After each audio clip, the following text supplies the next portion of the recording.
um, work session to order. Today is February 2nd, Groundhog's Day, 2026. See a shadow? Supposedly. Supposedly. Yeah. It would just be nice to have winter. Or to have had winter. Yeah. Anyway, we'll move on to the adoption of the agenda. Are there any changes or amendments to the agenda as presented here? Hearing none, we'll move on to business. The 26-27 budget calendar. So, no, I got two. that's all right. No, so in your packet, the first paper is the proposed budget calendar that I presented in July. I know that was a while ago. But this was my proposal for the fiscal year 27 budget calendar, when we would meet, when I have to have things published. And I received no feedback of any changes, so I've kept it exactly the same. And on Monday, I'll just ask that the board adopt it under the consent agenda, unless there's any changes you guys want to give tonight. It basically follows what we've always done. Okay. Are there any questions for Crystal on the budget calendar? Hearing none, we will move on to the 26-27 proposed district calendar. Perfect. So this comes out of our calendar committee. I had some of our inspiring administrators to put together a committee with classified, certified, admin, and to come up with some of those ideas. They put surveys out to staff, and this is what they came up with. And this is for your feedback. There's a couple of things I'm going to highlight here, but this is for your feedback. This isn't I'm not saying this is exactly what it's going to look like. I'm just getting your feedback on it as well. You'll notice some of the things. Student instructional days actually went up one. We have the same teacher work days, same in-service. Essentially, it's the same calendar except for two changes on there. Remember last year we talked about those 4 Fridays, putting those in to be consistent with everybody. Feedback from staff was that they'd like a Friday in January to start the second semester off, so it's that same mentality, right? Set the standard with kids, and especially that first week in middle school, high school. They have schedule changes, all of those things. So one of those weeks got moved to January 8th. The other week got put in there November 11th, and this is where this is very contingent upon agreements with both unions. We would like to, and as part of the feedback we got, is observe Veterans Day on the 13th, of Friday, but work that day. And so what Lots of schools do that. Huh? Lots Yeah, of schools do lots of schools do that. And what it would do, because we feedback from the staff, right, is we go to work for one day, we have one day off, we go, I mean, it breaks up the whole week, and so they'd like to do that. So essentially, by doing that, where this week they got paid, work for 3 days plus 1 holiday, they get paid for 4 days and work and 1 holiday, so they're actually increasing their pay in the process. So I think it's a win-win for everybody. November 11th, is that actual? Yeah, that's actual Veterans Day, 11/11. And so that's where one of those Fridays would be at, adding it there. And again, it's contingent upon agreements. The certified or classified contract has a couple things in there that we need to look at, saying that if we make you work the holiday, you get holiday pay, which is 2.5, right, your pay rate. Things like that we're going to work with them on. So other than that, I was actually really happy. They went back and forth. They met for a couple months, and the feedback was like, we got a pretty dang good calendar. And so just a couple of tweaks, and so this is what they came up with. Any questions So for? school's over in May. Mm-hmm. Yep. How many days do they have to have for student instruction days? And it's hours, right? How many hours? 990 would be your, it's the high school, that's your 990 would be your. I just wondered because if we ever have snow days, do we have any time back in there? Yeah, because we're at 10:22 right now, and so we do have some wiggle room in that. And you said there's only 3 Fridays with school? Yeah, so there's 2 in August and then 1 in January. Yep. Do we have to have Fridays? That was something, Hours. yeah, just to kind of get the hours, and we didn't want to cut more days out of our calendar when we went to kind of our proposed 4-day, when we took all Fridays off, and we want to cut that out, so that's where we added them in. Did we do Fridays in September this year? Yes. Yep. All September? Yep, and that was, the highest attendance rate for staff and students that we've had in the last couple of years. I think this last one was. I thought it was great. 4 weeks. Right? Yep, 4 weeks, and then every Friday's off from then on, and so, because if you remember the history of it 2 years ago, we noticed that Fridays were the worst attended by students and staff. So we said, hey, let's just take every Friday, and I think it was Merrill had an amazing idea about, hey, what if we just put those on the front, and then the board, we discussed it, and you guys agreed with it as well, and we took it back, and it has worked beautifully, and so, we'd like to continue that trend. So, yeah, good question. I've talked to a few people about this. I've talked to Ryan a little bit about it, but I want to like publicly say it.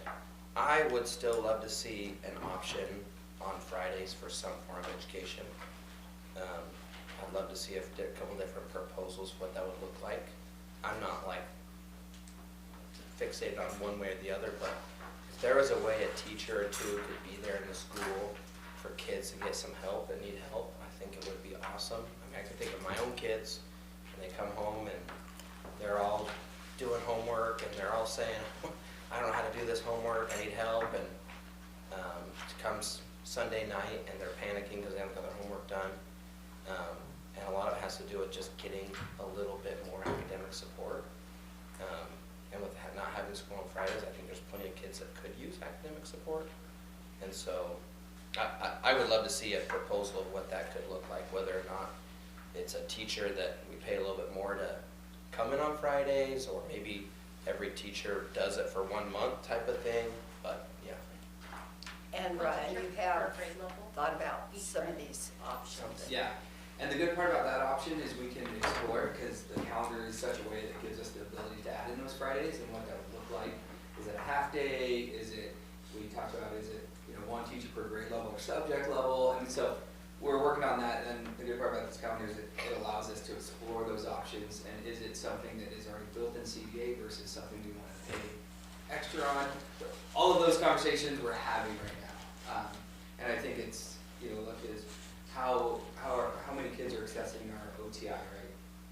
Which is Tuesday, Wednesday, and Thursday after school. Because that's what they put it in there for, is saying we're not going to have meetings, we're not going to do that so kids can meet with their teachers. And maybe they're not accessing it, so maybe they'll access this better. And so anyway. Is there OTI at the elementary? No, there's not OTI. It's middle school, high school. So. I think that at least once a month, a Friday tutorial would be very beneficial. And I was looking at when we did it last, right, and provided transportation and meals and those things. We And didn't so, have transportation.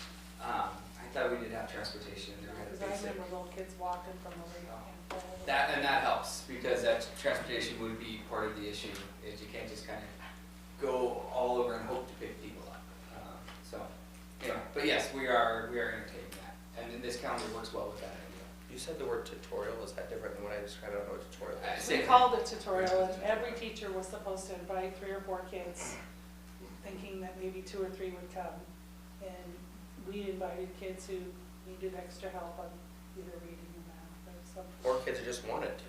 Well, I always had a bunch of kids that would say, can I come, can I come? And I'd say, well, I'm not gonna work with you, you could come and work on AR, or, you know. You're going to work with the kids that needed a little Right. more help. So, and these are, I mean, I know that this is being looked at or evaluated, and there And are a every lot of teacher moving invited pieces 3 or that have to 4. fit into it. But I think it would help propel us academically. So Well, as we're improving systems, we finding those opportunities, right? And I think Susie, you know, she had the roadmap to it and the success that it can. Not just an idea, we've seen it be successful in our schools. And so anyway, so that's why we're kicking the tires on that one, seeing what it looks like. So. before we finalize this calendar, you'll give us some ideas for that? Those wouldn't be continued on this calendar, Okay. right? Because we can add in as many or as few, because this Friday's always off anyway, except for the first 4, or 3, I'm sorry, 2. So those would just be added in that, you know, like in September, we'd say we want to do 4th, 11th, and 18th, or do we want to do 1 Friday a month, or it would be. What those options Yeah. are? Okay. And it would be a lot of invite stuff, saying, hey, we're all over this one, but we really want you guys to please come, or those things. So, but yes. When we're ready to propose that, or if that's the direction we feel like we could do next year, then we'll show you what the schedule of those Fridays would be. Is there a timeline that you have to have that done for, to like work with the teachers on? No, as long as we're not over our hours, right? We're close right now. As long as we're not over hours, we're fine. We just have that in things. We'd like to obviously get it by the end of May, so for their schedule next year. Okay. And the calendar will come to us for approval in a couple of months. You're still working on this? So I'm working, right now, it's just really getting your feedback and the unions kind of getting that hurdle done. And so if I feel pretty good about it. It's like our calendar now, is that it might be adopted in February contingent upon agreements, right? And then say if those agreements can't be reached, then we come back. And it would just be, Veterans Day would be the only trade-off on that. So you want us to adopt it tomorrow, next week then? Yep, contingent on that, and then if those all work, great. If it said, hey, this is against contract, then we would go and just take that Veterans Day and move it, essentially, and put that Friday back in September. That's it. So, Do we have more questions on the calendar right now? We may think of some. oh, of course. Now, I want you to take it in, and then also, I'll send you this. It's, I didn't have it printed out. This is kind of the rational process, so just for you guys to know what they did, where they found the priorities, but I'll give you that narrative of everything we talked about. One more thing I was looking at here. I know a lot of schools do this like What is in there? work. Sorry. It is in there. It's already in there. Yeah. Yeah. There's multiple Mondays that we take off, and then it becomes like a 3-day week instead of a 4-day week. And I know some schools to cut off some time in May do those. Do teachers want that at all? Is that a proposal that you want to do? So the reason why we went to where we're at, we noticed on those weeks that we had a variable, right? If you had a Monday off and you worked Friday, that was the lowest attended by students. But if you just said, we're gonna observe it on Friday, What do you mean?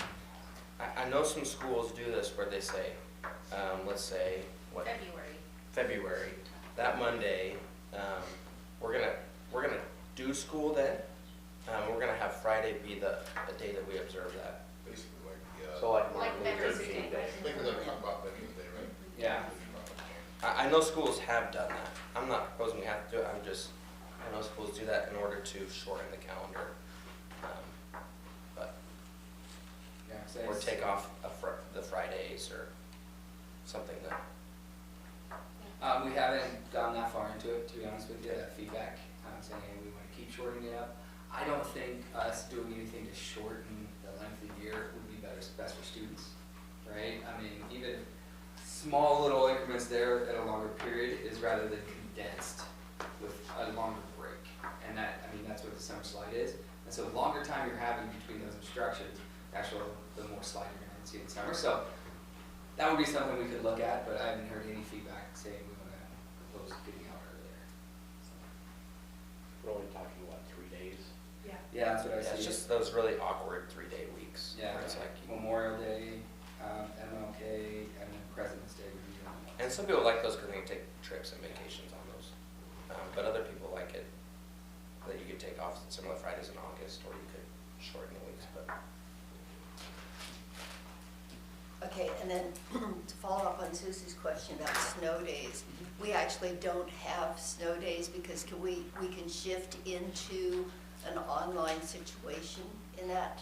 No, on those days, it would just be a snow day to move the whole system Okay. in. And what you're saying is, like we had our late start, a snow day is unsafe for staff and those guys. And to say, hey, we're gonna shift into online, they need the infrastructure at home, they need all of those things, and so we wouldn't do that.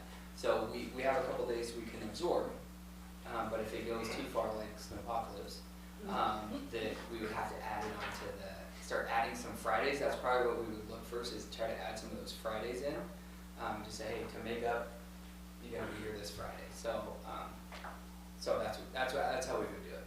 But I heard the end of February is supposed to be wet, but at 50 degrees, and it's just at that point, so, yeah. And in general, the 4-day week has worked well. I think almost every school in the area has gone to a Yeah. 4-day week, so. Yeah, and I would say, our winter student growth update would be the best case. I mean, that's how you could tell, is it effective? Because if you're starting to see slide in there, right, we went to a 4-day, and achievement's going down, then we'd have to do different. So I'll let you be the judge of that on our winter math growth. Okay, I just remember that was a huge concern when we went to a 4-day week. Yeah. I do notice that under July in the asterisk, it says board meetings, second Monday of every month at 7 p.m. Yeah, I Can you can change that. Okay. Thank you. There you go. Sorry. 3-6. Yeah. I copy and paste this one.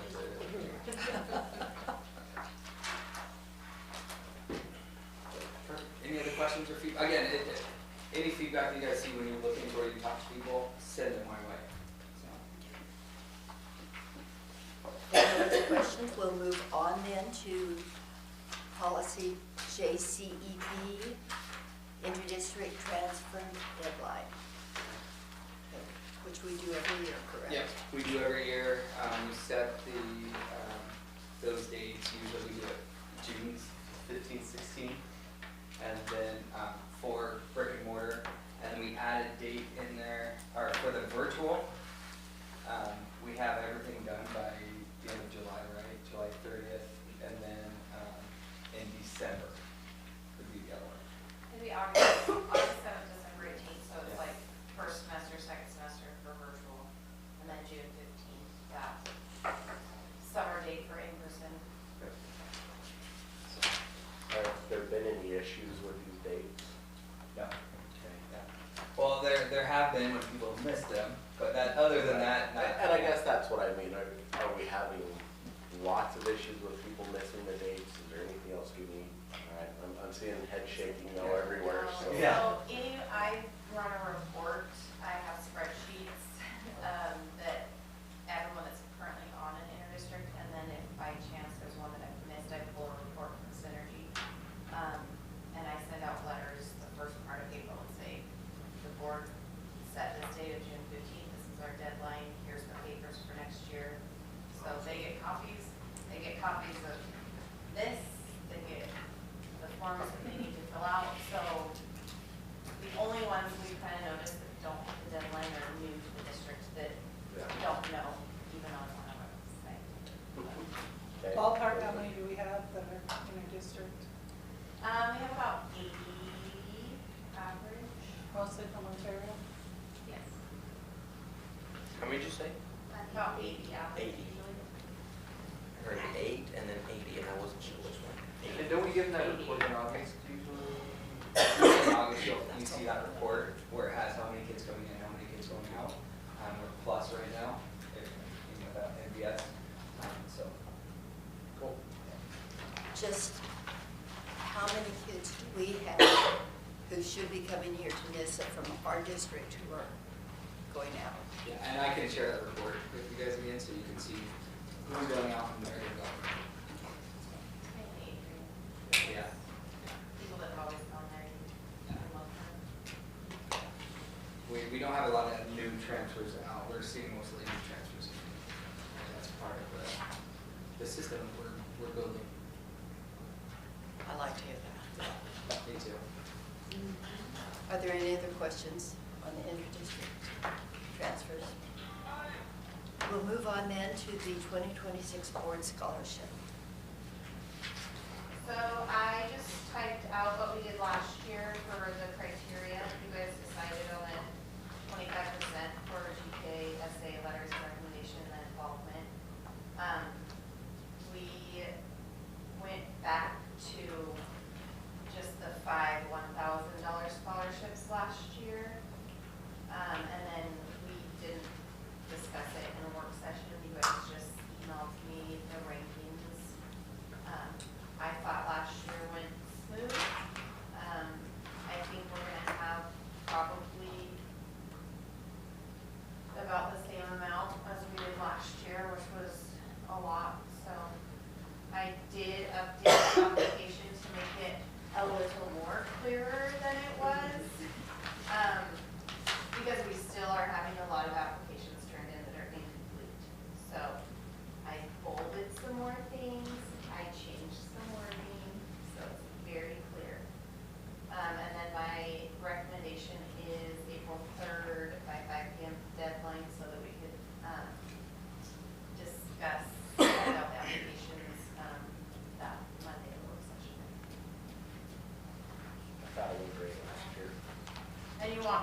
you know, the story into it than the actual product that the kids are producing, and so that became a continuous. So I have to do that. Yeah, and No, so, I prefer that. yeah, redact the names on there, so we just base it on the application rather than what we know, so. Any other questions or comments on the board scholarship? We'll then move on to reports, the MAPS data. Exciting. Yes. The map data, and so, this is our mid-year check-in for student year. And, this is a process, obviously, with SB 141. Is it next year will be a requirement, but I think it's just good practice. This is the very first year that we're able to show the board this, because we, this year we made sure we have a K-12 assessment system that is, every building has it, every kid takes it, and then we can track kids' progress from kindergarten to when they graduate here and see what's happening. And so if you ask me at any time, we can pull up anybody's kid, and we can tell you exactly how much they're growing every year, which is pretty dang cool. And so it's actually, I'm pretty proud to, well, maybe, if I can get it. Left or gear four. We should be. Come on. Maybe. There we go. To present this today, and so the NWA map, right, is it's given 3 times a year. All of our students take the map test, and it is in ELA and math. Middle school is doing science as well, so they can start tracking that. It is a nationally normed assessment that helps us understand where students are at academically and how much they grow over time. This is a K-12 initiative, basically saying that we will do this. When I say nationally normed, do you guys know what that means? Please explain it. Oh yeah, so the test is actually, it's not just a standard test. What happens is they take the map test, and I think over 38,000 schools, billions of kids have taken this test. And so they say that this is where a 4th grader is operating. And so that's why it's normed. And actually you'll see that average slides with it. So it isn't like, oh, well, COVID threw this whole thing, you know, like all the kids in COVID did this. It actually slid it and say this is where kids were operating at that time. So when I say you're at the 50th percentile, that is where the kids are operating at 4th grade or 3rd grade. And so that's why it's nationally normed, and it is it's a 1-to-1 correlation with SBAC. So what they're saying is that if you are at grade level on the NWA map, the chances of you passing SBAC are almost guaranteed as long as you take the time to do those kind of things. And so, so they found a 1-to-1 correlation on these statistics and in SBAC. So it's a very good predictor that this is where our kids will be at. So does that answer kind of how it's nationally normed on there? And it is an adaptive test as well, so it will get harder for students the better that they do. So rather than there are some placement tests that will only say, okay, hey, you know, you're in 3rd grade, you're taking a 3rd grade test, you may ace it all, but it'll only give you 3rd grade content. It's very linear.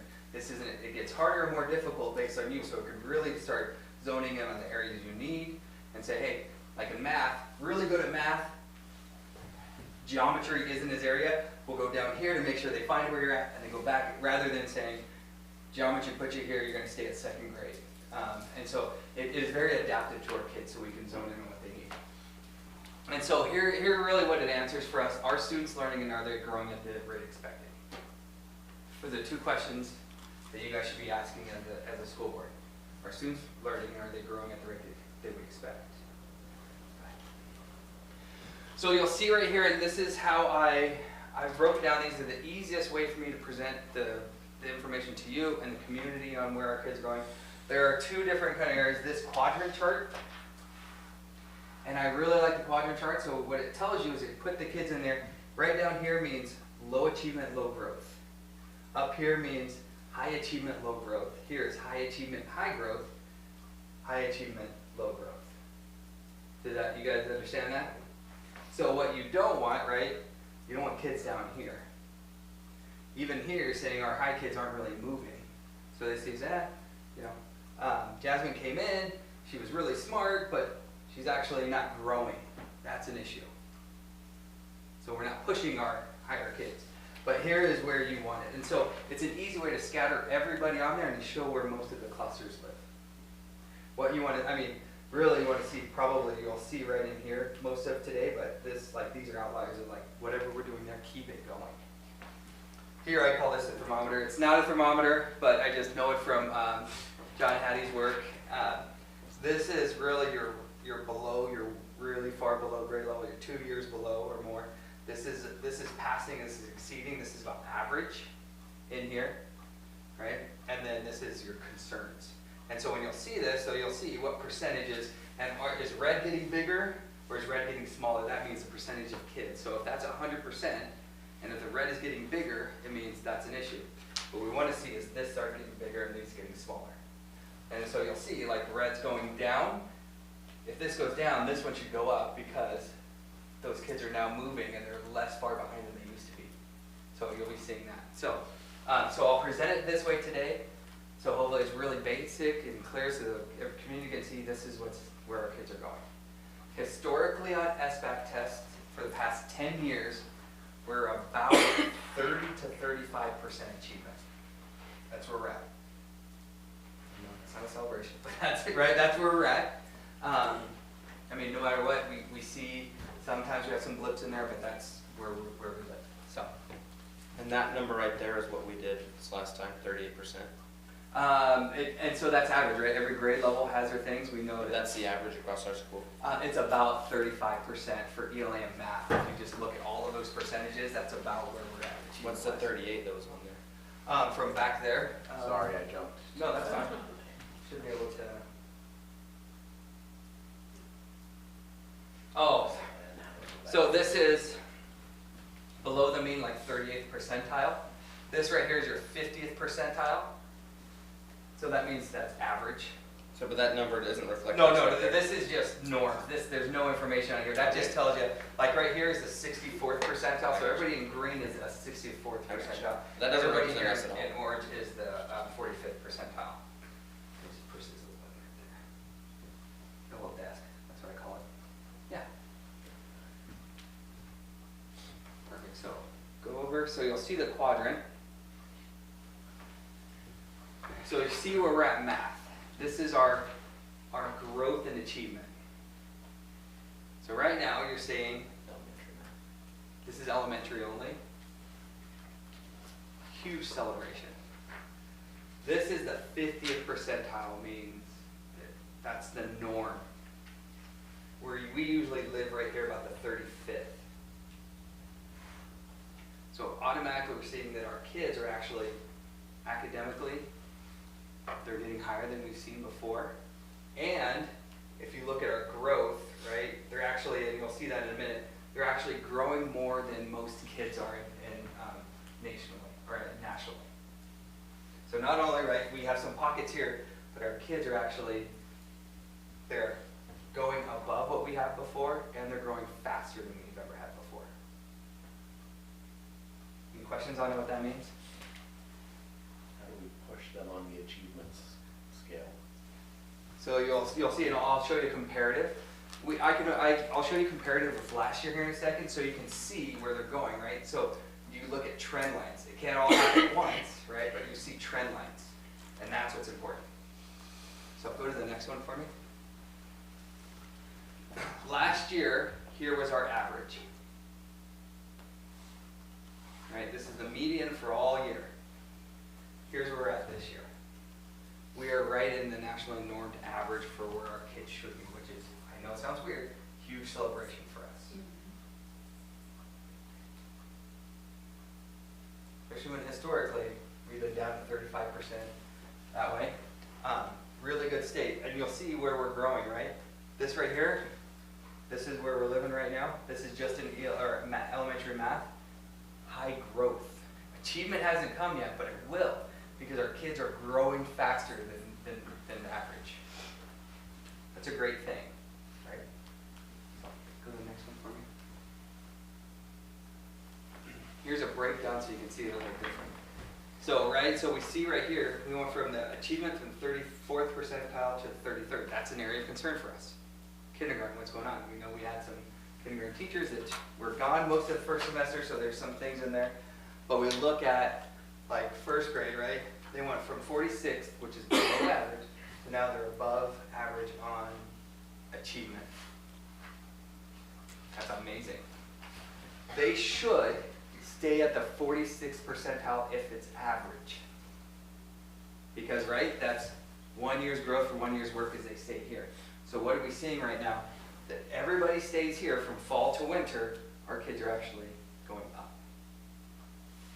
You'll see that kind of here in achievement from 45th to 42nd, but where are we at? Where are we finding those things? These ones are moving up. This one is a concern here. I know the great part about this data is we have about 100 kids in every classroom. I can tell you the one kid, or if we have one transfer, it takes 1% from this one to this one, right? This one 35th to 34th percentile, 30th to 29th percentile, 37th to 37th, so this is pretty stagnant here. But you'll see this part, this is where my concern was, 9 to 5%, where's that at? You can go to the next one for me, Dustin. Here's ELA. If you haven't heard Shane talk, what's his biggest focus in elementary? Reading. He gives out books everywhere, he goes everywhere, and so guess what we're seeing in the winter test we just gave out a month ago? High growth. Achievement isn't there yet, but very, very high growth. That's amazing. Math is obviously an area that we're so focused on. That's why I want to start with math and then give you the highlight of ELA. So, can I ask a Yeah. question? So, what is growth and what is achievement? What's being measured there? Is growth your accuracy and achievement is how much you're getting done, or what are the? So what they what are say those is, working? that's what they say the average, and I use fourth grade all the time, the average fourth grader achieves here and grows this much, right? So that's your 50th percentile. But what's being measured by achieved? What did they? So they took all the first grade, they have all the questions on there, and they say an average fourth grader over how many years, this is how many they got right, and this is where they achieved Okay. at. That's how they find that zone of the 50th percentile. The average kid is right here. And so what they're saying is that if you're 43rd percentile, the average kid, right, 43% of them pass, that's the 43rd percentile. Right. on it. So if Yeah. achieved is amount of questions they got Yep. correct. Yep. What is growth? Growth is for what they see is the average kid is gonna get, they got 20 questions right here, and it's I'm really making it very basic. They got 20 questions here. By winter, right, and it does go up, they got 23 questions right? Well, our kids aren't just getting what nationally is average, especially in LA, they're getting more than that. So on our average, our kids are growing more than most kids. Okay, I'm still just seeing Yeah. one line here. Because if growth is, you got 20 correct and then you got 25 correct. Where most people only got 23 correct. Okay, so what's achieved? Right? And then so achieved is your 50%, and most people got 23 correct. That means that they stayed at the 50th percentile, so you went from 50th to 50th. And they're saying that our kids went from 20 questions to 25, where everybody else got 23, right? Or most people grew 3, I'm sorry, Okay. I see what you're saying. So if they were at, say, 50th percentile was 20 questions, most of our kids got 18 right. Then they grew through about 3 questions, right, to get up here. Our kids grew 5. They're not quite at that 50 here in reading. We did hit that, right? So we're saying we grew more, we got more questions right than the average kid did from fall to winter. Okay, so. I see what your question So is. achieved is kind of a personal level of you Yep. went from 20 to 25, and Yep. growth is how you grew compared to other Yes. schools. How many Yep. more questions you got correct when you compare it to another Yes. school? That's a Okay. national. Yep. Okay, got it.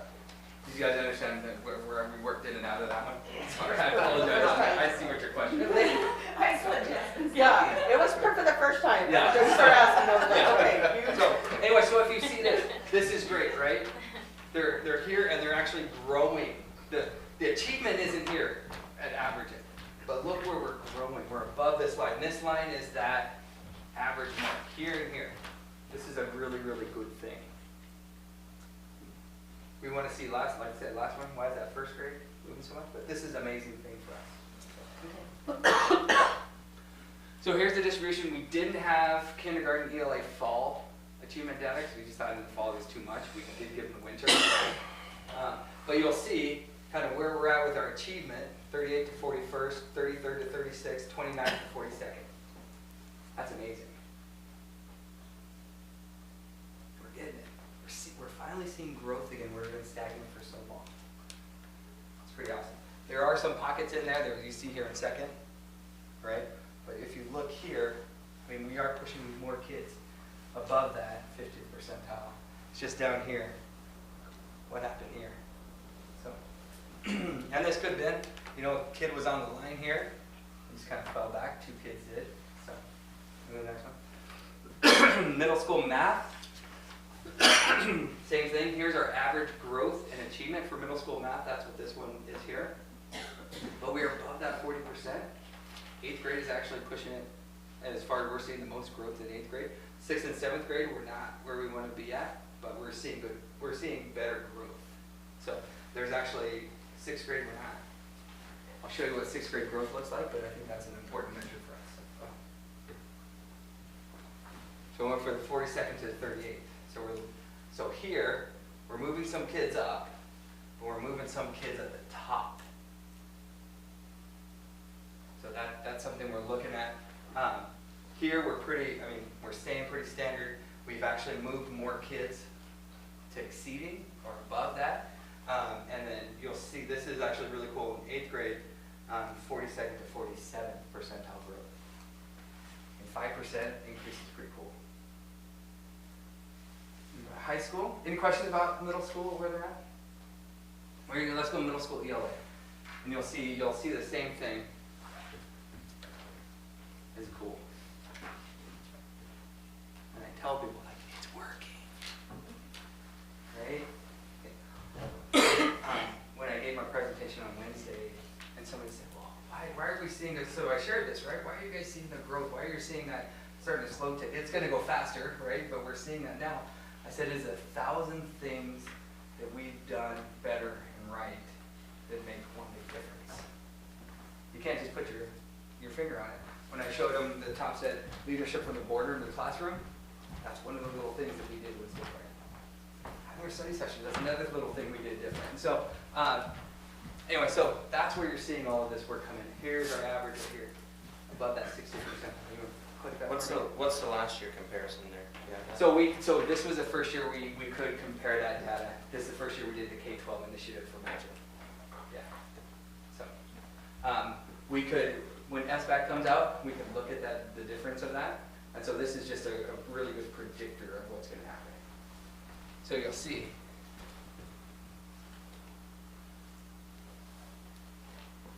So if you see a middle school ELA teacher, tell them amazing job. That's pretty cool. Not just getting more kids passing, but better growth than we've seen before. So really, really cool. I'll get the next one for me.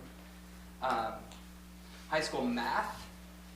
We have some pockets here, but we do have some concerning things here. And I look at, we give our 12th grade or our seniors math. How many of our 12th graders actually take math their senior year? Not many, because you have your Algebra 1, Algebra 2, Geometry, you have 3 years of math.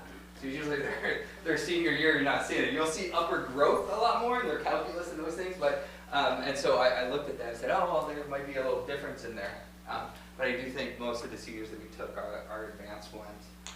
So you'll see a difference on it. But so really great here, our 10th grade. Pop quiz question. At what grade level do we do SBAC for high school? 11th grade. Only 11th grade.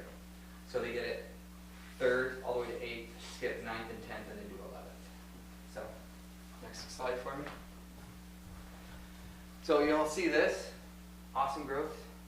Talked to Mrs. Woodruff on it. Really good. 39th to 40th percentile, 48th to 51.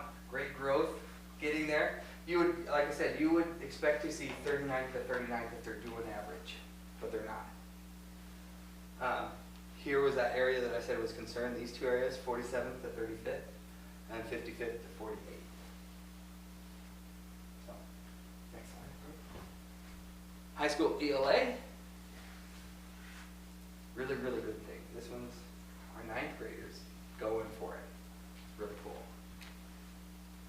Here's our average. That's what that S is. That's that average of where we're hitting. Our average for the high school is above that median, that 50 percentile. Achievement isn't right there above that for growth, but we haven't hit the over here for the achievement yet. If we go on the trend line, we're going to get there. Same thing, 52nd to 53rd, 35th to 31st. We do see a reduction there, huge increase, and then a reduction in 12th grade. But here is an awesome graph. Now, you have to bear with me on the graph. This was given to me by Roger Hunter today. Roger Hunter is like, I mean, he loves everything about data, and he, like, totally amazing things, the way he understands and what he's able to do. So if he did this when he called them violin. It took me a while to get it, but really shows the distribution and where the bulge of the students live, right? This is your average student, where they're at, 12th on down to kindergarten. And you'll see the fall, right? In the fall 11th grade, we saw most of them down here. So it is getting better. 10th grade, you see that distribution rate is more on the other side of achievement. See right here, most of our kids were here with a bump here. You'll see our distribution is, we're moving that one through. So just a very good visual representation of seeing where the bulk of our kids were at as far as the achievement level and how they move. This one's math and this one's reading.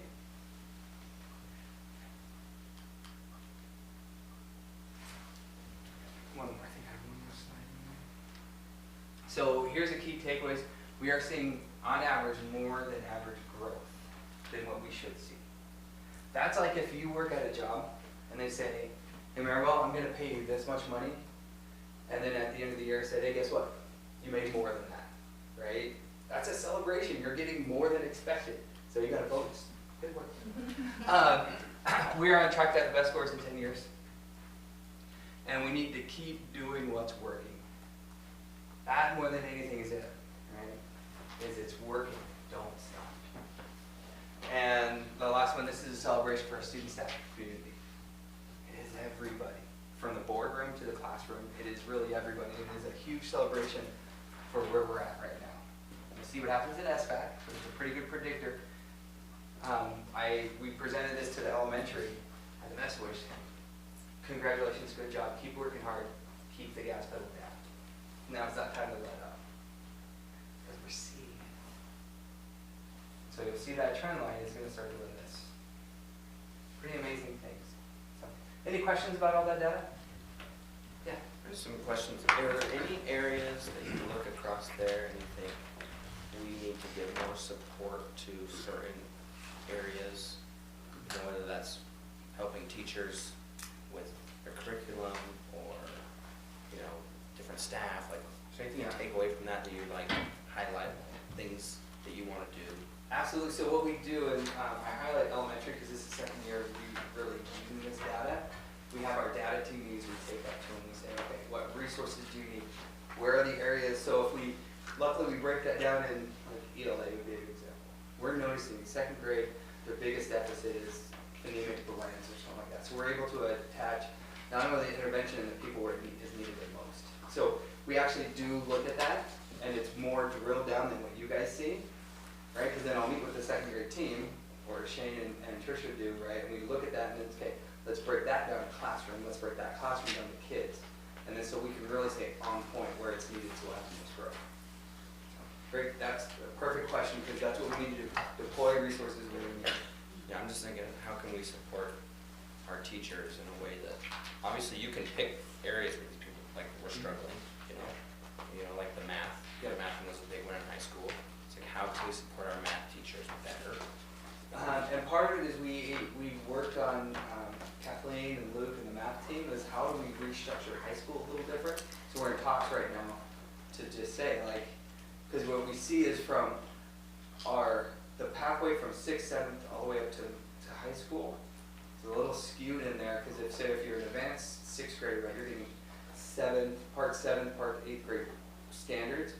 And then they're taking Algebra 1 by 7th grade, Algebra 2 by 8th grade, but what they're missing is the bulk of the foundational 7th and 8th. So that's why we're seeing a big drop off in the high school. So anyway, we're in talks to reorganizing what that looks like, because then they're hitting calculus by, you know, their 11th grade year, and 12th grade, we're pushing them to these IB things or AP things, and so we're redoing that whole thing. That's the great questions, but the data has to have, we have to have conversations based on where can we get better, but we also can't stop, right? It's like, Gina, this is really working for your class, I'm gonna take that resource away from you. That doesn't work, so. So what are we doing to reward the teachers and the kids? Like, there's gotta be a set goal, right? Like, we would love to be up in the upper right-hand quadrant right now, but that's not gonna happen in a year. So as we move, there's probably goals set up. This is where we would like to be. Do we have some sort of reward system? So I mean, this is a celebration of our student, staff, and community. What are you doing to show them we're celebrating? That's a great question, and that's building specific. We go down with staff, and we share the data, we say, this is amazing, good job, you know, those kind of things, keep it up. And so, that's all we're doing right now. It's that mid-year check, kind of like when you guys checked in with me, right? It's not over, hey, you're on the right track, keep going. We haven't achieved everything we need to yet, but we're showing that we're going in the right direction. So, but we absolutely, with the teachers, we celebrated with them and said, this is cool, guys. You've never seen that like this before. Maybe we need to plan something, think of something. Oh yeah, we're gonna, Bounce house. if there's anything. For the teachers? Yeah, oh yeah. Yes. Get the L&I claims ready for us. Yeah. I mean, if there's anything, we love celebrating, right? And so we'll figure it out. But I love your guys' thought is like, we need to reward them just as much as we need to tell them like we need to do a better job. So, yeah, thank you for that. So, any other questions? Good stuff. Really, it's showing we're going the right direction. So I'm really, really happy. This is exciting. Yeah. It's dry. Oh, it's very dry. I will tell you. You know the great part about it in the future, because next year, like I said, next year there'll be a requirement for everybody in the state to do these three check-ins of fall, winter, and spring. I mean, it's already ingrained in our system. So when we review it, it's going to be quick. You're going to be able to see. We're going to be able to compare. Here's where we're at. We don't need the background. We're ready just to kind of rock and roll through it and say, hey, I mean, like you guys, I want you guys to be so good at the data and say, like Nick said, what are we doing there? Right? And that's where I want you guys to live to help. So it will get better and faster. That's what I'm telling you. So thank you. Okay, we'll move on then to the wellness program. In your package, you have this. This says Mrs. Strong. And if you haven't read it, I'm just going to give you a second, just kind of read over. This is my elevator speech for it, and I'll give you guys some very detailed particulars on it. So, with help from Gina and Crystal and Megan.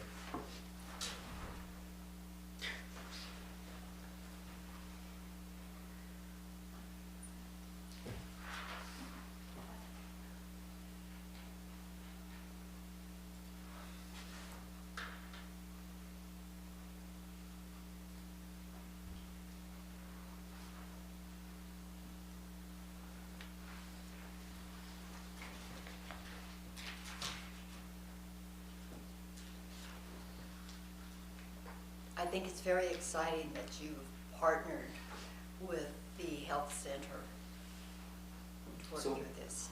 Where this was born from is, I mean, we have these communication, like all the time we talk, like how do we take care of our people better, right? I know that's pillar 2, but other than that, we're in the people business. And so, I know Gina and I sat down with Megan and Chris, I was just like, that's the question is, how do we just take care of our people better? Because we care about it. These are our families, our community members. Like, this isn't based on a contract. This isn't anything like saving money. It really is born out of how do we just take care of them. And so we met with Mount Here Memorial, and we're excited that we have a partnership with them. And we've created a partnership called, well, we call it the Mrs. Strong Wellness Program. And they're going to be our medical partners to help us take care of our staff better on the outside, right? Besides the celebrations and those things, is they're going to help lead the way with us with their mental, physical, emotional health. And so what that means is that NISA teachers, right now it's only teachers, we're gonna try to extend to family, right now teachers get priority care in this, at Mountain Memorial. Right? We don't wanna replace their primary if so really on Tuesdays and Thursdays from 7 to 8, they can get in immediately, not wait in line, not have to have sick leave. Even if they're late for work, we're not gonna charge them sick leave. We want them to access care for themselves. And on those Fridays where we have PD, they're gonna have one Friday a month just for NISA staff. The staff members can go there, and like I said, if there's a PD, like this Friday, there's a PD Friday. If it is they're gonna have their physician there, they won't be charged sick leave. We want them to go take care of themselves. Mount Green Memorial says we want to be accessible for your staff to do that. It's right down the road, so we know they're not leaving half day, they're not like, it is a way to quickly do that, and they'll work with their primary doctors. And so if they see Gina, they'll be like, yep, like it's an emergency thing, here you go, we'll talk to your doctor, we'll get all this, we'll get your antibiotics, whatever you need on it. But they're gonna make NISA staff a priority. Because what we're seeing is people aren't accessing their health care, right? Oh, it takes so long to get in, I have a month, I'm probably good by that, or my doctor's is so, we're making a local community connection here so you can go see somebody and get better. But that also goes for your mental health as well. And they have their own company or their own people that work with, it's not LifeWays, it's outside of it, that will also make sure that our NISA staff gets priority care on those things. As many barriers we can take down for our staff to access care, the better. You'll see it again. The happier and more cared for and healthier our staff is, the better buildings and happier kids will have. We introduced this to the staff, and they're getting like, well, what's in it for the district? People, there isn't some catch. It really is. It does come out of concerns like how do we take care of ourselves better? And so that's as far as the health side, but they're also they work with it's the Today Show Health app. We got a reduced group rate for they get it for a year, but that helps them with nutritional things, with some spiritual, like all of these things that are just there to help drive our staff to take care of themselves better. It's all about opportunities, right? And so, so they're going to help us there. They're going to bring health fairs in for our staff, clinics. They'll have a monthly newsletter out. Like, hey, it's Breast Cancer Awareness Month. Hey, let's set up a screening for people. Give them opportunities. Because like I said, at the end of the day, we're going to be healthier and happier, and it's going to be better for our community and our kids. Are they gonna have a doctor available for after hours? So right now, and that's because they're committing to us, right? And they're having somebody on staff, and it's Tuesdays and Thursdays from 7 to 8, just before school, so they're missing it. And then Fridays, when, as we know with families, right, most of the doctors now, you can't get it on Fridays, and Fridays available to just NISA staff. So those are the only hours right now, but what we want to see is more staff accessing the care. And do they still use their insurance card and all this? Everything is all the same. It's all the same, it's All just the same. they're making themselves available to They're us. making themselves Is available. there a commitment of contract we have to sign Zero. with them? It's just them trying to build rapport and help us. Yeah, they understand, People can still go to their own doctor. They can Yep. still, well, we want them to. This is just like an accessible, you want it right now. Like an urgent care. Like it's Only for. kind of like an urgent care, only we want, the problem with an urgent care is, right, you don't have a story in the family. We do want it to start building in, like, they're gonna be talking to your doctor, they'll maybe see you more, and be able to kind of give that longevity of care, rather than just, a lot of people I talk to says, oh, who's your doctor? They say urgent care. Yeah. That's not it, right? You don't have the past on it, and so we want to make sure that we still have that, NISA community connection to it. So, and I love the people down there as well.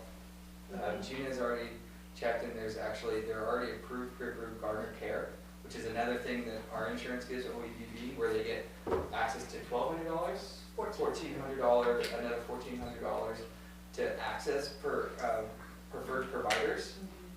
And so if they go see them, actually, half of that might be taken down on their deductible.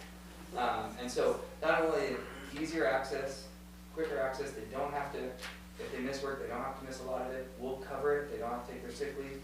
They can also have a cheaper visit with Garner Care. So I mean, it's just, all of those barriers go down. I joke is, well, it's not a joke, that if you look at it, people with HSAs tend to get the worst care. And why is that? I spend their money. High deductible and they don't want to spend their money. There's an excuse not to see them. Right? And so that, I mean, obviously, but that's, so what we're trying to do is we're trying to take all those barriers off. Well, I don't want to do my sub plans, I don't want to take a half day, we're saying, please go. And the more they access it, the more Memorial wants to commit to us.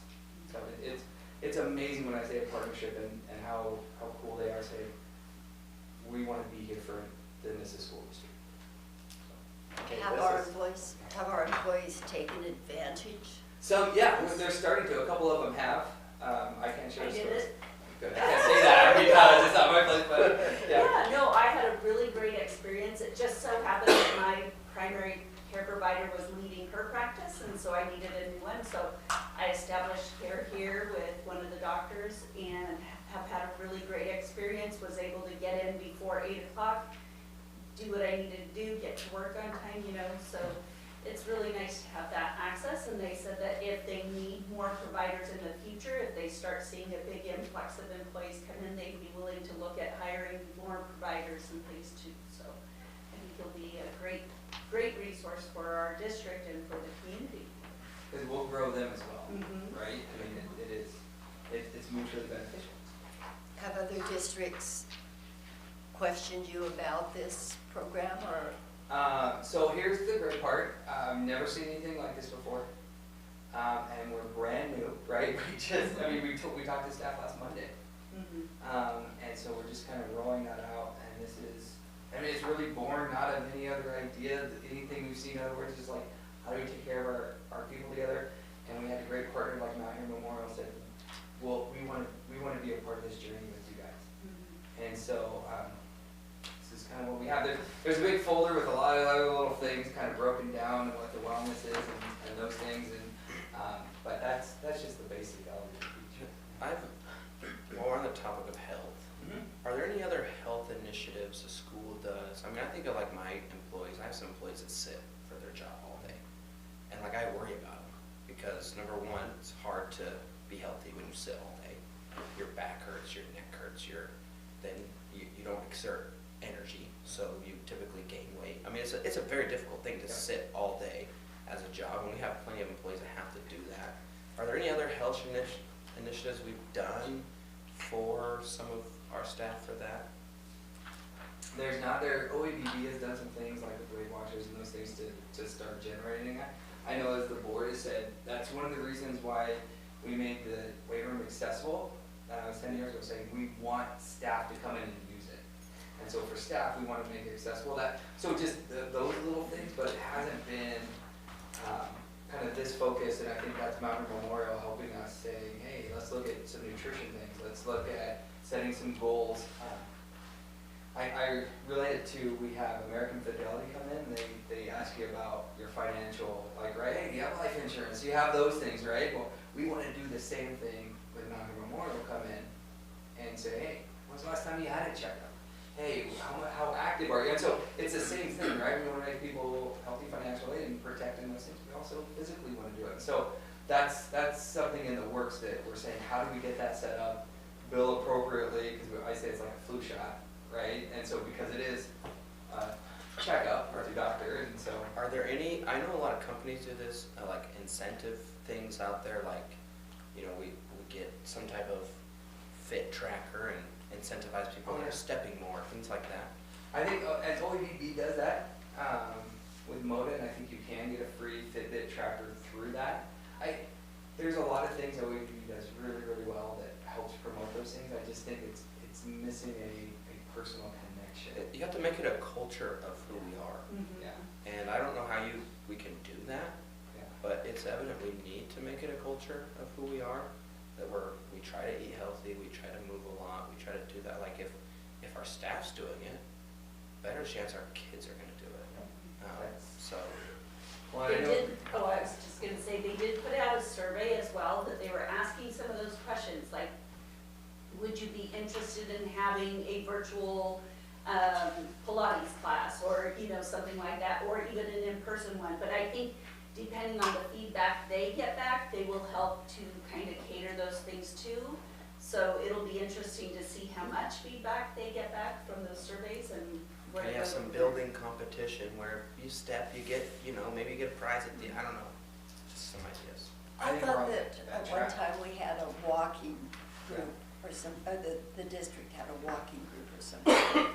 But We challenge the kids because they have a walking club at the elementary, which is really cool, so. I think all those are great ideas when we're building this.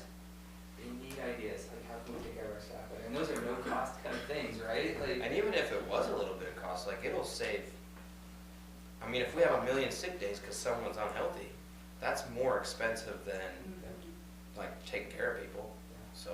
we'll go with academically too. I mean, we have some great subs where they can replicate what a teacher does, right? Like, it's not the same, Yeah. so. All I have to say is, I think this is awesome. Great job. Yeah.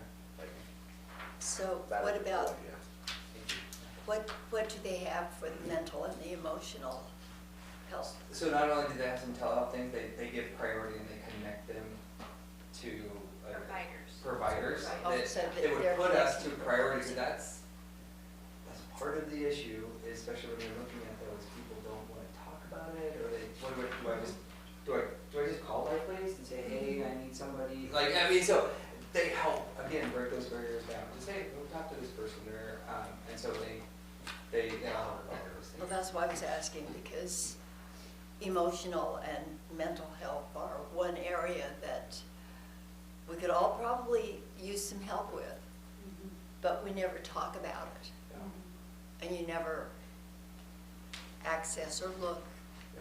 for that sort of thing. Very good, people don't know, like, how do you? So, and I know, there's a company out of Fruitland called Current Physical Therapy that's working on partnering with them. Are they going to help like the kids, they're gonna do like the physical for the sports and all that stuff? I It's know, pretty expensive. Current is, but no, we have Because some it's pretty partnerships. expensive. Yeah, we have some partnerships down here that can help with that, and I know like, you know, like Current would be more happy to help and make it, I know, no cost, if not very low cost for our athletes. But we gotta work on some things they've not talked about. Yeah, I guess I know that health department does it here, but most of the students from high school, they're working during summer. So they don't know they can come to do that physical whenever they're available. And that's pretty expensive because insurance won't cover it, so. Yeah. I think that, how about that? Listen, You heard it. I got a lot of opinions on this, so. Yeah. You don't have to hear them from me right now, but there's a lot of ways we can improve it. I do it with Adrian every year. We get it done in 2 hours, we see 40 students. That's a lot of kids from Adrian. There's not very many kids in Adrian. We do it in 2 hours. We do it at night where everyone can come and they prepare. And I bring in local providers that will help us. I mean, it can be done. It's just never been done well, in my opinion. So there's ways to improve, and I think that just having a conversation about how we take care of our people better is the right conversation. Well, and this is a good area. How do we take care of our students better for their, sports physicals and such? And that's very relevant. And I think we can figure something out. Well, when you look future, I mean, obviously my brain works pretty fast, right? The future is actually when we do our early learning center community resources, we have a place where a physician can see in there. They're there all day for our students and our staff and those things, and so that's the future. Don't worry. I know it's scary to think about what it might look like, but it's a great conversation, and I cannot say enough about the homeowner's commitment to us, and I know that they're actually gonna take this and extend it further in our community to help some of our city kind of employees and those things too, so which is pretty cool. Other questions, comments? I'm sure we'll talk to you again, Nick. Oh yeah, we have lots of conversations, if you already could tell, like we've had lots of conversations about. And Valley Family's done it for years, and they do a fine job. Oh, yeah. It's not- Yeah. Yep.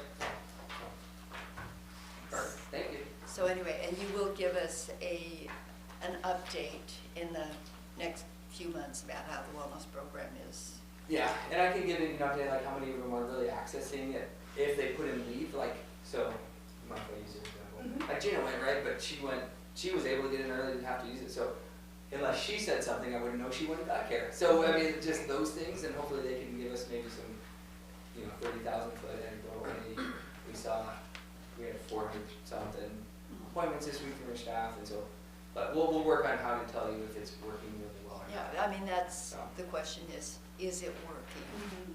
So, yeah, Because I think it's a fantastic thing to do for our people. nothing to lose, everything to gain. So was there an email where we saw like their packet of material? Did you send out an email to us, or am I dreaming this? It was Like the attached to the flyers? agenda. Okay, I remember seeing it, and it looked really cool. Yes. Yeah. I thought I was dreaming it too. I'm reading lines here, telepathy. Yeah, that's it. Yeah, so to see Pam Draper, she's been amazing. Yes.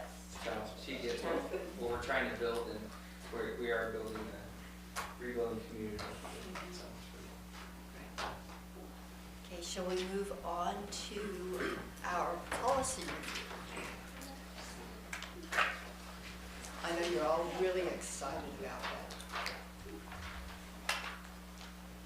So did everyone have a chance to go through the policies? They're very, there are a lot of them, a lot more than I thought there I'll would make be. sure the emails go like that. Okay. I read through all of them.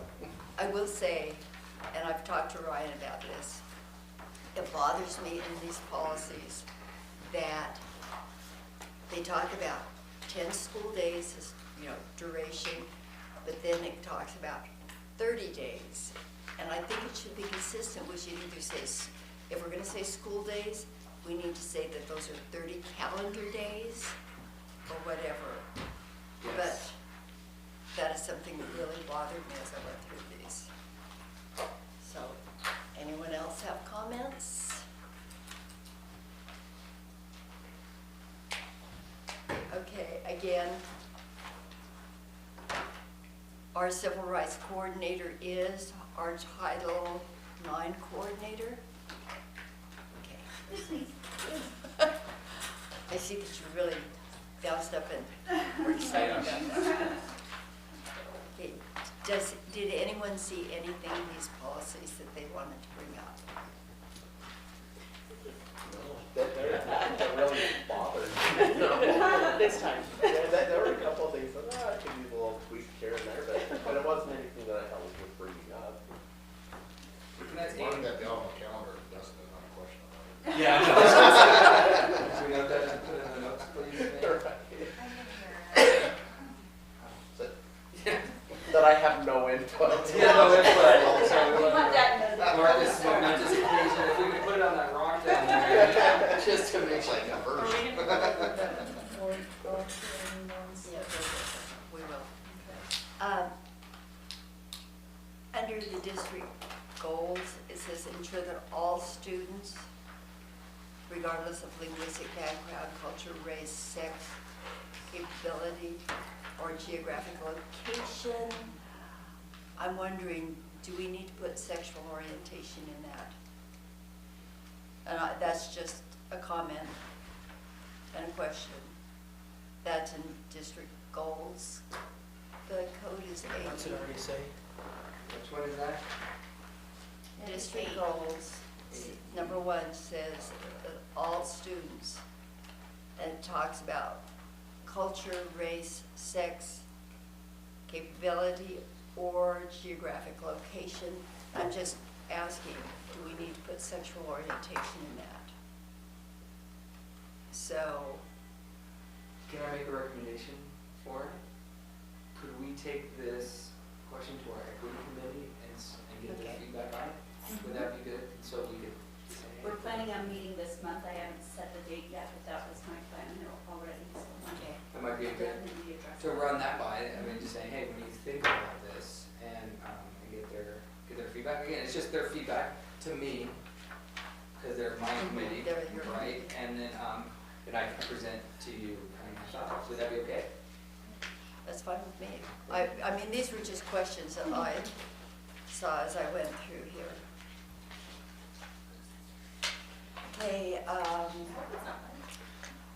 the last paragraph on board legal status seems really confusing to me because Where it are you starts BB. It's BB. BD, BB.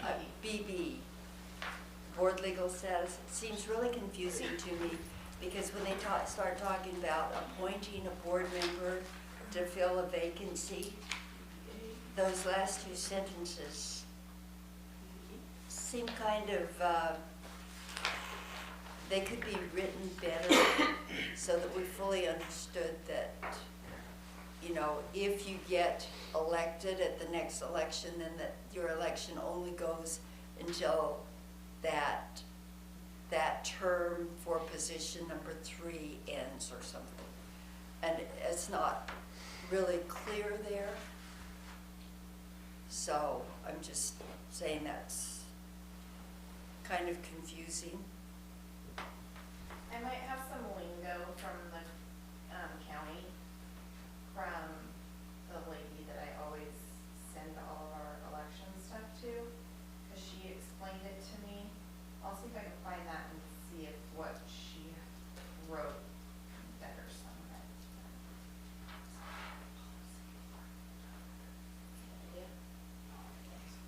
Thank you.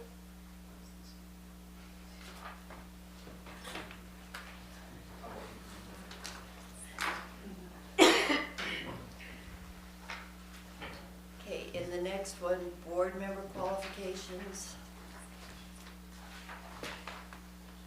Okay, my question is, in the last sentence, it's a person who is an employee of a public charter school may not serve as a member of the board of the district in which the public charter school that employs the person is located. Can we clean up the language on some of this? Which policy, I'm trying to find that, which one is it? BBA. Yeah. BB, yeah, BBBA, the last sentence. I understand what it says, but it's just, y'all can write better English than this. I just put in ChatGPT and tell you what's right. I mean, couldn't you say an employee of the district or a sponsored public charter school may not serve on the board? Can't you? I mean, wouldn't that be the easiest way to say it? Yeah. Because that's, I mean, a district-sponsored charter school, Right. right? Mhm. And may not serve as, Yeah, I mean, it's just,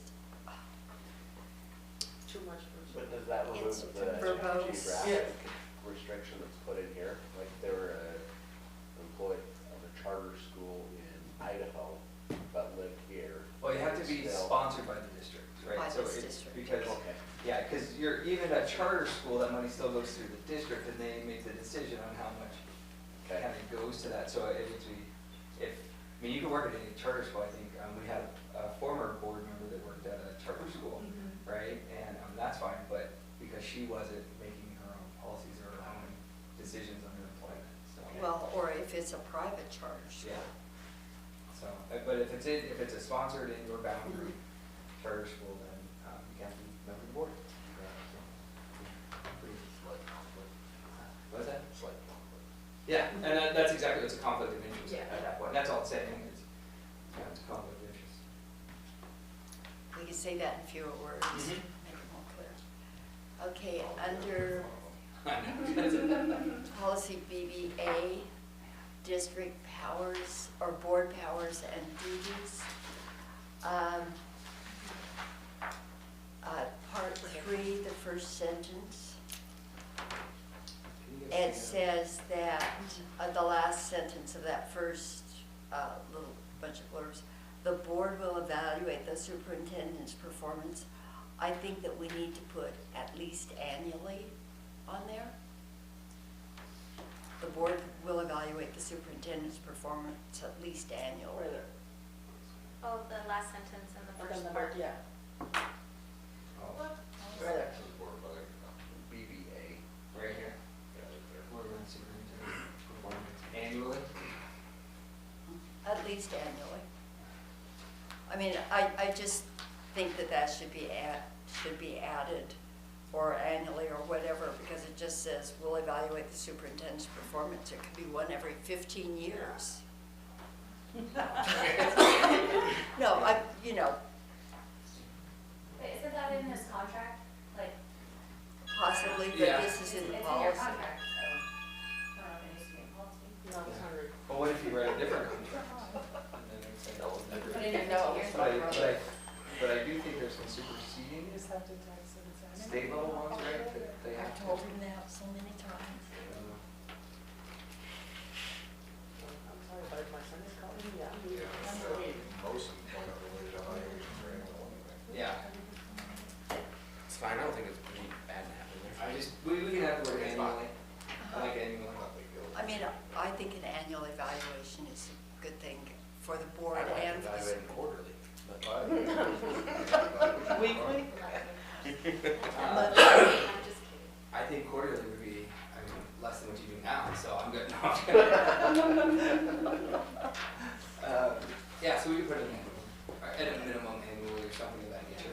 Well, that's why I said at least annually. Yeah. Okay, on the next one, BBE, vacancies on the board.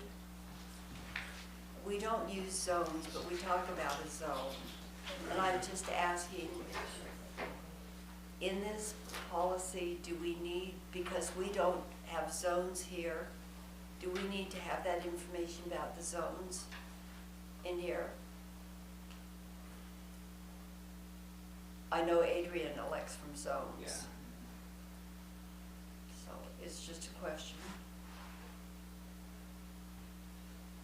My question is, who determines the zone? Probably the voter. we don't have them, so. With a don't, but if they could change over, then you're gonna do that in there. Because I remember, because Adrian used to be a bunch of small districts, like the Bend School District used to be its own school, and then they consolidated all to Adrian, and that's where the zones came in at. But we don't have that, so is it even necessary to have in our policy? I don't think so. It was just a question. When I looked at this. Okay, oh, and then the last sentence on that, a board member so elected after he's appointed, or she, will serve the remaining years of the term of office of the board member being replaced, which is legitimate, but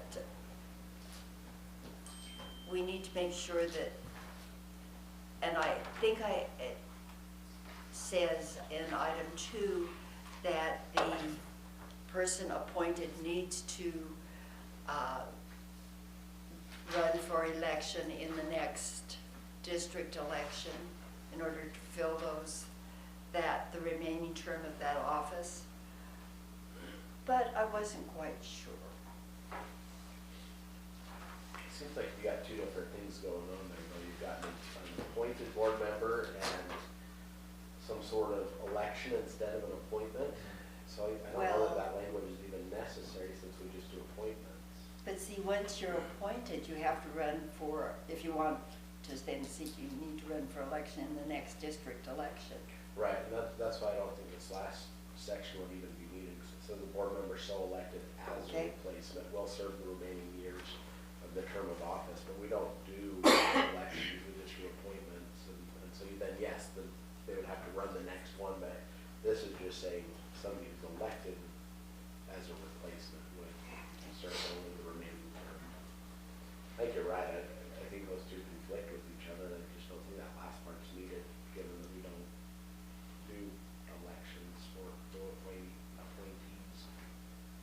Well, like we did a special election, would that say, yes, we did a special election, and it will go in, whoever, like if they replace Pat, whatever is left in her term. If you're appointed, it will come up at whatever the next general election is for the board, because it's every 2 years, right? We have, it's 2 and 2, is that correct? Yeah. So, because 3 is on 1, 2, and 4 in the other 2? Something like that. Yeah, okay. That's not complicated at all. And I would just, As you So can just tell, for their I have a job. lot of things about some of these. board member standards of conduct, BBF. It's not working. I talked, Susie and I talked to Ryan about this one. Would like to have something in there about understanding that, you know, the board runs by a quorum, therefore you need to attend meetings. Or sort of, you know, and if you can't be at a meeting, please call the board chairman, the superintendent, or the board secretary and let someone know that you cannot attend. So we need to add that? Yes, please. That's my suggestion, that we add that. And because in one of these, it says that the superintendent brings these kinds of policies to the board. We will let the superintendent write that and bring it. Yes, I will.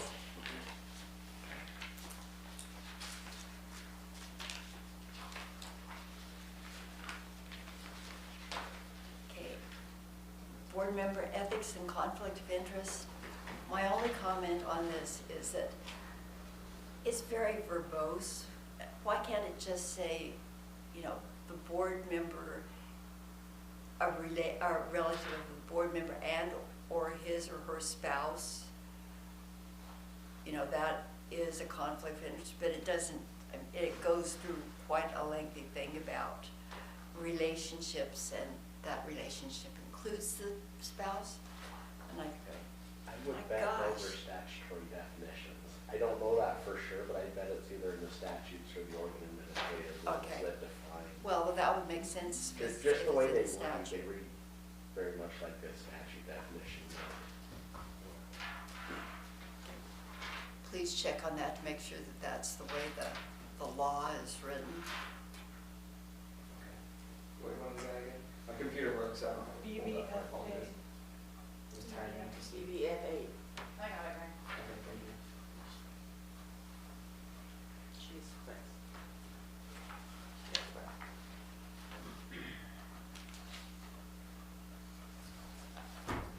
Okay.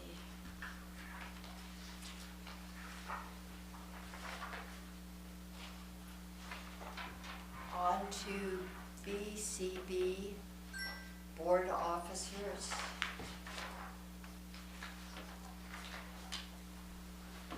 Okay, what was my question on this?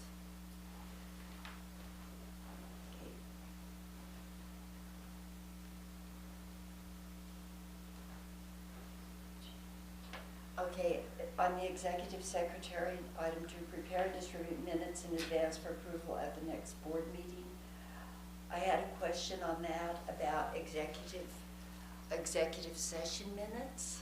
I know the minutes are kept, but we don't distribute those. And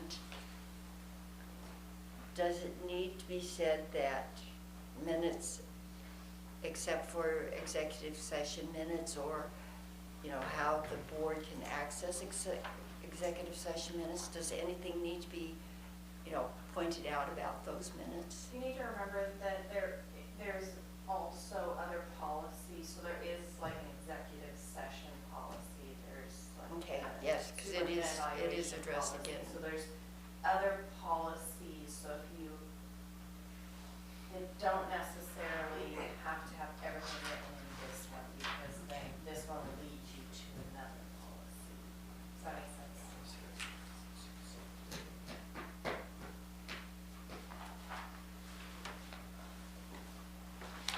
One other thing, and I've talked to you about this, Ryan, about, you know,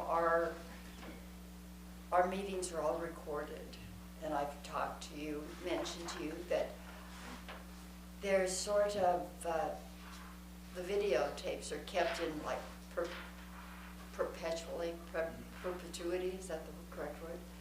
And I would think that we could dispose of the videos after a year. And I don't know if that's legal, or if we have to keep the the videos from the year 2019, or, 2019 So all those would be forever. FOIA, correct? I mean, we have the minutes. Yeah, I'm saying that they're all in that, that's something a little more than that, but I mean, but at least from my experience with, retaining documents from government entities, there, FOIA are certain rules and laws, that's time standards that you can keep and get rid of certain stuff. And I bet OSBA would be able to give you that. Yeah. They said a year for the video, right? Because you still have hard copy volume minutes that you have to prove that they hold for longer. Yeah. Because ours is live streamed through YouTube, they're always there. There's never a takedown. You gotta As take far it as- down. Yeah. Yeah, as far as online, like access on our webpage, right, because we have each one of them, that those can be replaced. But I mean, they live on YouTube forever. Yeah, so, But that brings up a good point, if there are ones that we're going to get rid of, you would need to have a policy for that. Because in the event of litigation, you can't have a situation where, say, oh, we got rid of that one 6 months ago, but we have these videos from 3 years ago. That looks bad.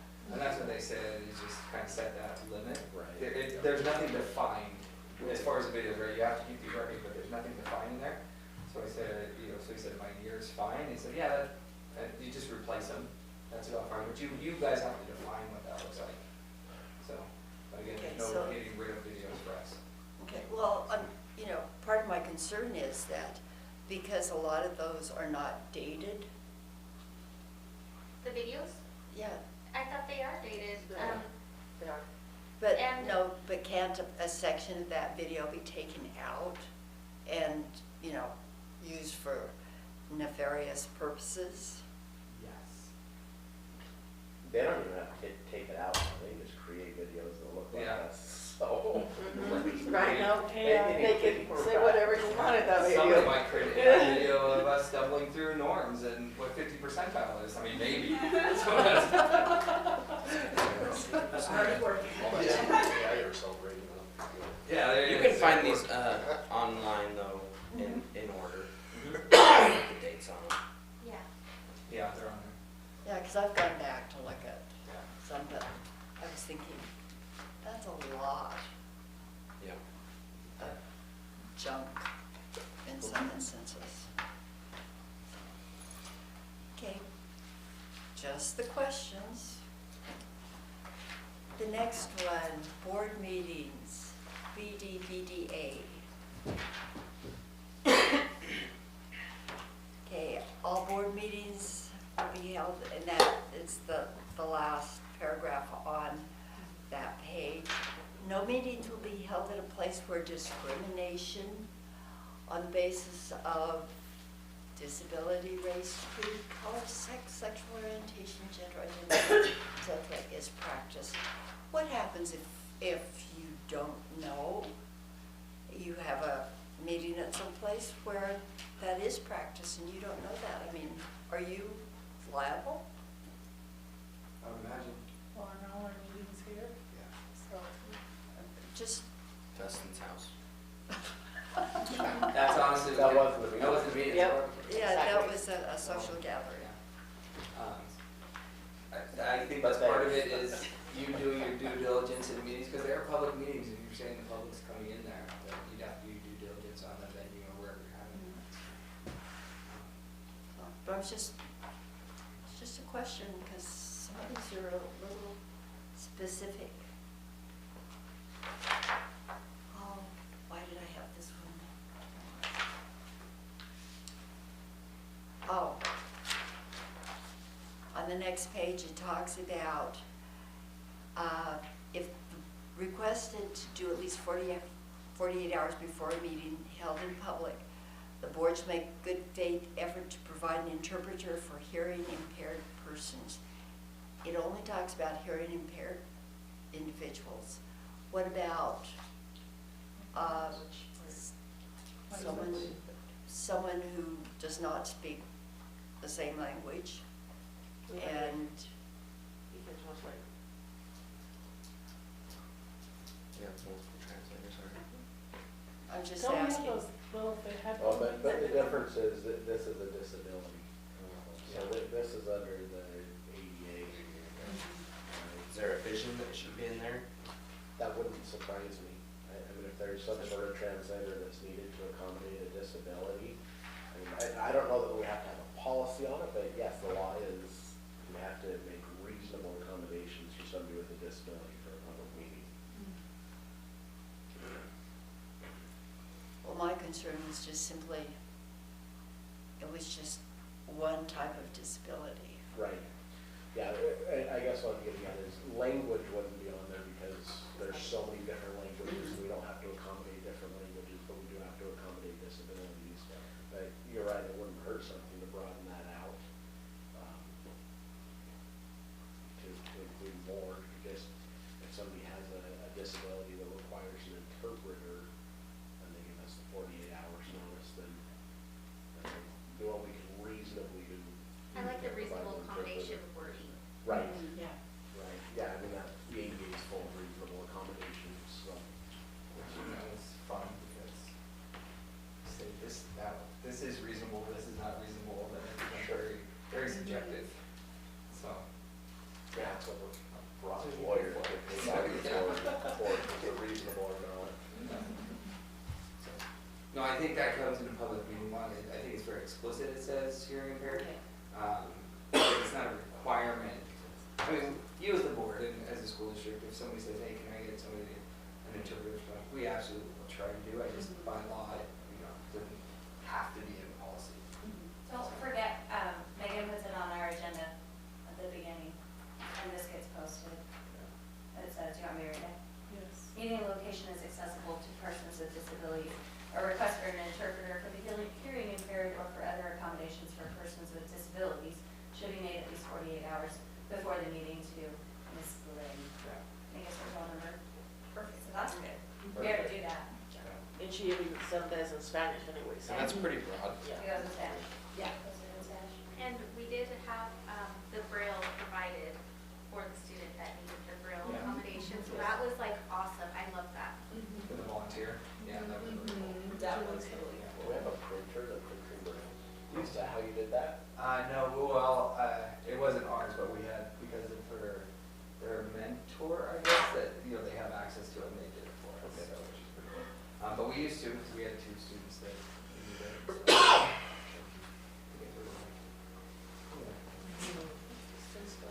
yeah, I think it was downstairs got damaged, and it was, so. That's covered. Okay, and then the last sentence on this particular policy, it says within 21 days in accordance with state law. I'm assuming that means 21 calendar days? Depends on the Working individual days. law. Okay, so, Some things are 21 days and some things are business days and some are calendar days. But and, yeah, it depends on that specific law as to how it reads. okay, well, just saying, things like that bug me. I'm sorry. Okay, executive sessions. Okay, and this is just a reminder, the only time the board can take official action during the executive session is with the expulsion of a student. And then it says, or examination of the confidential records of the student. So, but, you know, that is the one time we can take action during executive session and not ever have that. And that's just a comment so that we all are aware of that.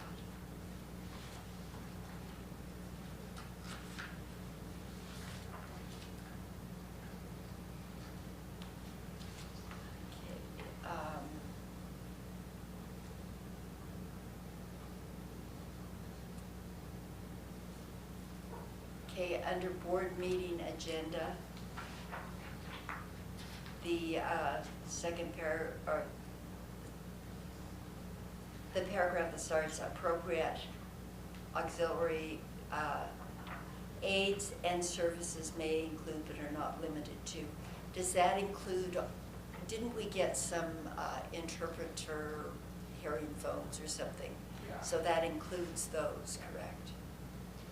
Yes. And that was just for my personal information.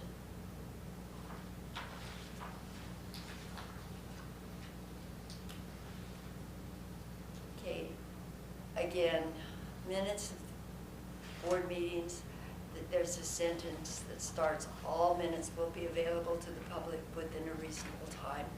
And I think it needs to spell out that the executive session minutes are not Subject. available to the public.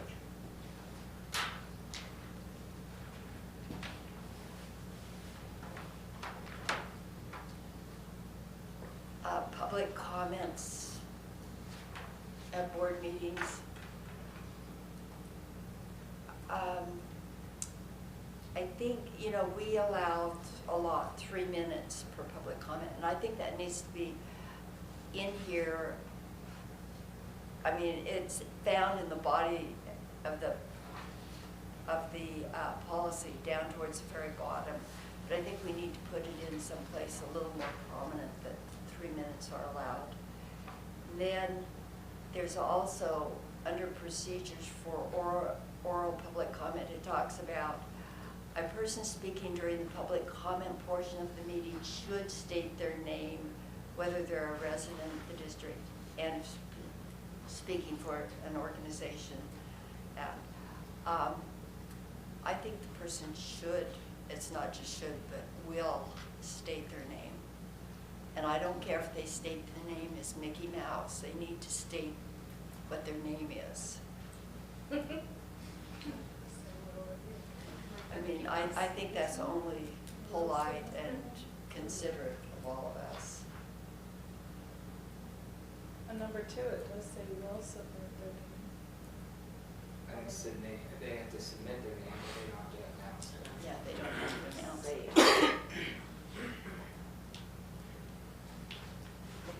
The real name, I said Mickey Mouse. I mean, I just, and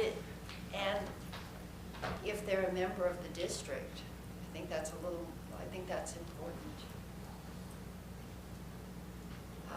Okay, public comment at the meeting, in here it is stated that 3 minutes, but I think it needs to be stated in that other one And also. does it say at the discretion of the board, or, I mean, is it requiring time? Because I know there's times when you guys have extended that or not timed. It What does it says say? a person providing public comment will be allowed 3 minutes. That's not including like the high school, No, that's not No, public comment. no. Yeah, this is just, That'd be for public comment for. yeah, just on the public comment side. But we can allow more than 3 minutes should we choose to. I was gonna say at the discretion of the board. Or we can limit all presenters to 3 minutes. That's true.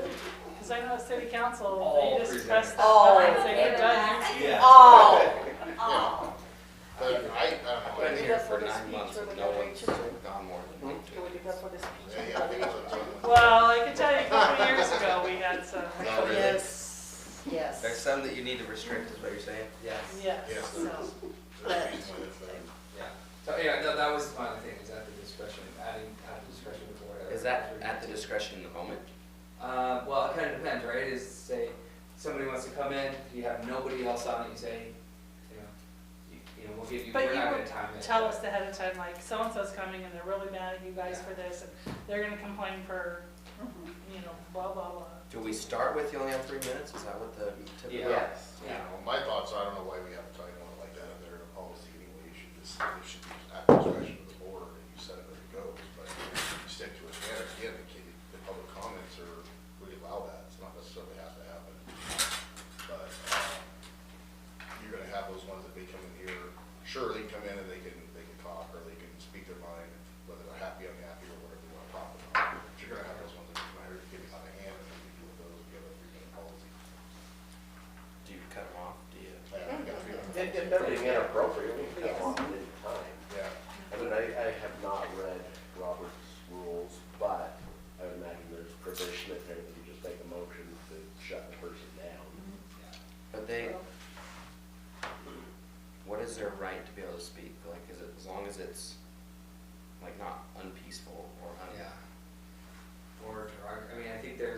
some rights that they have Sure. in their ability Yeah. to speak. You can't just shut everybody down. Yeah, just because it offends me personally doesn't make it wrong, but if it's Offensive. inflammatory, offensive language, then. Yeah. And also, they cannot be speaking about a staff member criticism. Right.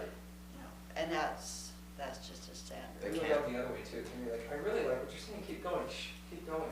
You get more time, I mean, it has to be very, it doesn't matter if it's good or bad. They can't say what about a staff member? You can't come in complaining about a staff member. Say, my daughter's math teacher, so-and-so and so is really You bad. can't say that. No, not at all. Not a, Not a public. You can say the math is terrible, but you can't say so-and-so is terrible. Yeah.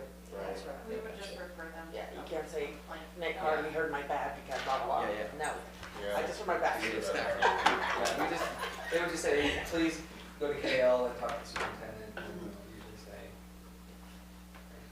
He won't listen to Okay, and then, I'm sorry, I'm taking up a lot of your time. Get to policy BFD, board policy implementation. Under policy dissemination, it said each district employee will be notified of the existence and availability of personnel policies. That just seems to me, that's a standard. I mean, an employee should know that they can go to HR and see what their personnel policies are.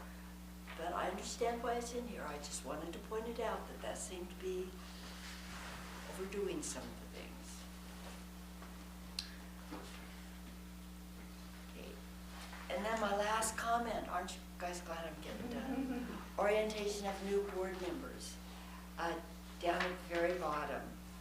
Orientation shall be considered an ongoing process for all board members and may include such activities as those indicated above and attendance at board and administrative conferences and conventions and exchange of ideas through joint meetings with neighboring school boards, which we've never had a joint meeting with a neighboring school board, though we've talked to them at times.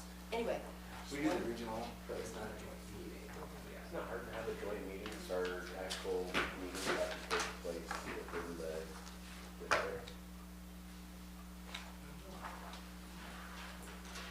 That'd be something I would look into, I don't know. So our public meetings have to happen in the district, so. Any meeting we would have. Yeah. If we do, we'll stand on the fire line and they'll stand on the other side of the line. Yell at each There's other. probably some exceptions. Okay, so folks, I'm sorry I talked so long about this policy. We all meet at the round It's table. fun. Do you mind if, can I go over all of this again to make sure I capture? I thought we were keeping on for 3 minutes.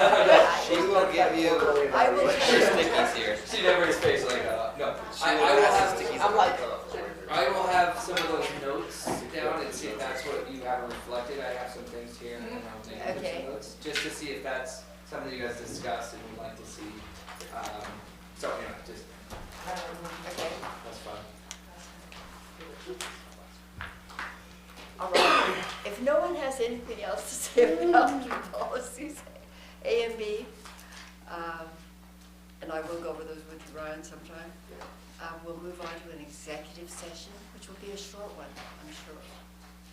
So, executive session, per ORS 192.610 subsection 2, subsection, to review and evaluate the employment-related performance of the chief executive officer of any public body, public officer,